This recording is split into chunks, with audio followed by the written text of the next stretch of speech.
नमस्कार दोस्तों, मैं हूं मुकेश मानव और आप देख रहे हैं एक्सप्रेस न्यूज भारत। जिद सच दिखाने की। भारतीय जनता पार्टी का जो नारा है बेटी बचाओ और बेटी पढ़ाओ, लेकिन यह शाहजहांपुर के शिवनगर गांव का एक ऐसा मामला सामने आया है कि जहां भाजपा एक बेटी को नहीं बचा पाई है। एक बेटी अपने स्कूल गई थी और 15 दिन पहले का यह मामला है। शाहजहांपुर शिवनगर गांव का सिंदौली थाना क्षेत्र आता है। अर्चना नाम की एक बच्ची इंटर में पढ़ती थी और स्कूल से वापस नहीं आई। उसके बाद उसके पिता ने 3 दिन तक खोजने के बाद काफी प्रयास किया और बच्ची का कोई सबूत नहीं मिला। उसके 3 दिन बाद पड़ोस में कोरोकुइया चौकी इंचार्ज के पास जाकर के पीड़ित पिता ने सूचना दर्ज कराई कि हमारी बेटी स्कूल से वापस नहीं आई है। उसके बाद पुलिस महकमे में भी कहीं न कहीं लापरवाही घोर दिखती नजर आई।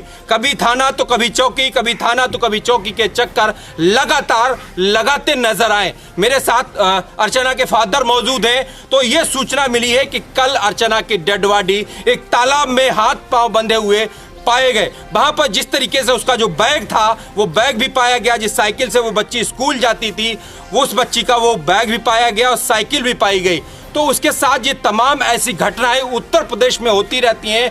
कई बार ऐसे आरोप लगे हैं इस सरकार पे और इस सरकार में हमेशा ये रहा है कि बेटी बचाओ और बेटी पढ़ाओ। बेटी पढ़ भी नहीं पा रही है और बेटी बच भी नहीं पा रही है। ये योगी आदित्यनाथ सरकार आपसे एक्सप्रेस न्यूज भारत ये सवाल करता है कि आखिर ऐसे बेटियों पे कब तक दरिंदगी होती रहेगी। मेरे साथ अर्चना के पिताजी मौजूद हैं, मैं इनसे बात करूंगा। बड़ा पीड़ित है, इनके आंसू दर्द बयां कर रहे हैं कि किस तरीके से इन्होंने अपनी बच्ची को खोया है।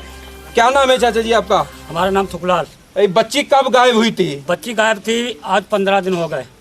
तो क्या लग रहा है आपने पुलिस को सूचना दी? हाँ, पुलिस को मैंने सूचना दी। जिस दिन गायब हुई उस दिन हम थाने गए। थाने जा करके ही हमने एप्लीकेशन लिखवाया। वहाँ पर मना कर दी कि वहाँ चौकी पर जाओ। तो चौकी पर गए तो चौकी पर वालों ने भी मना किया कि वो सुबह आना तब मैं तुम्हारी एप्लीकेशन करूँगा जी। लेकिन फिर दूसरे दिन हम गए तो एप्लीकेशन दिया मैंने। फिर दरोगा जी ने कहा कि ऐसा है कि थाने जाओ, थाने में एप्लीकेशन दीजिए। तो हमने थाने में जाकर के ही एप्लीकेशन दिया।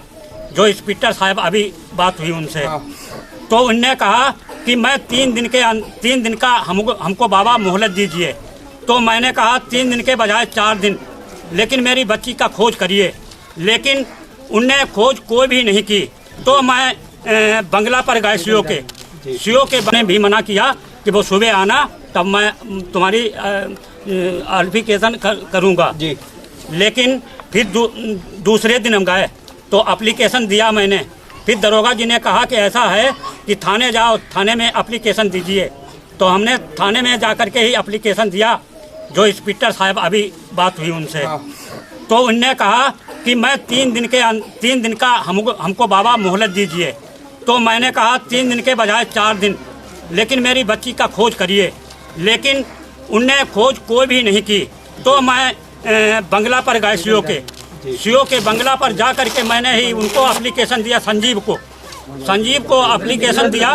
तो संजीव कहें कि दरोगा जी ले जाएं और दरोगा जी कहें तो संजीव भेजें। लेकिन दोनों में बातें होती रहीं। दरोगा जी से डेली मेरी बात होती थी, डेली।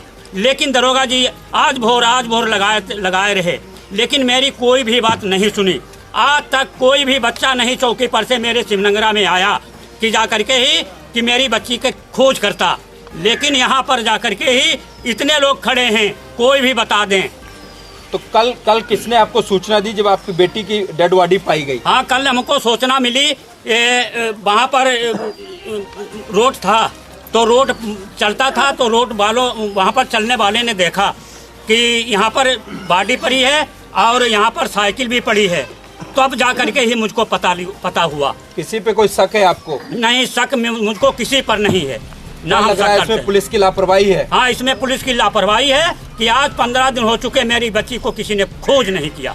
तो अब क्या लग रहा है आपको? आप पीएम हो गया है बच्ची का, तो आप लोग अंतिम संस्कार करेंगे? नहीं करेंगे, बिल्कुल नहीं करेंगे। नहीं करेंगे जब तक अब वो उसकी खोज नहीं हो जाएगी तब तक मैं संस्कार नहीं करेंगे। ये एक पिता का दर्द था जो पूरी तरीके से बयां कर रहा था कि किस तरीके से उस बच्ची का मर्डर किया गया, किस तरीके से उसकी हत्या की गई, कहां उसकी हत्या हुई, किस तरीके से क्या चीजें हुई, अभी पुलिस इसकी खोजबीन नहीं कर पाई है। कई बार इन्होंने थाने के चक्कर काटे। हमेशा आप देखते होंगे एक गरीब आदमी, एक कमजोर आदमी का एक दर्द जो है वो पुलिस नहीं समझ सकती है, शासन नहीं समझ सकता है, प्रशासन नहीं समझ सकता है। ये योगी आदित्यनाथ सरकार आपसे खुला सवाल करता है पिता कि आप उसकी बच्ची को कैसे जीवित कर सकते हैं। ये पूरा हुजूम आप देख रहे होंगे, मेरे पीछे पूरा गांव खड़ा है।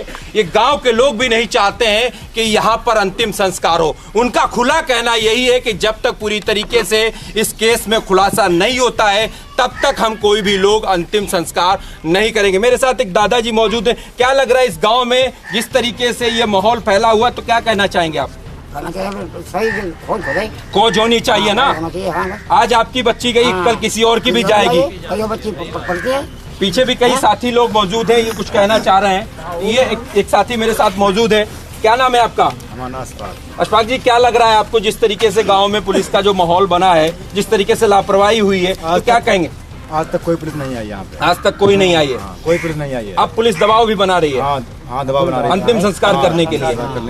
हाँ, दबाव बना रही है। हाँ, क्योंकि जिस तरीके से आपने देखा होगा कि जैसे पुलिस पे जब भी कुछ होता है तो हमेशा पीड़ित परिवार को ही धमकाया जाता है कि आपके साथ ऐसा कुछ हो जाएगा, नहीं तो होगा। अब देखना यही होगा कि सरकार में बेटी को न्याय कब और कैसे मिलता है। आप लोग देखते रहिए एक्सप्रेस न्यूज भारत, जिद सच दिखाने की।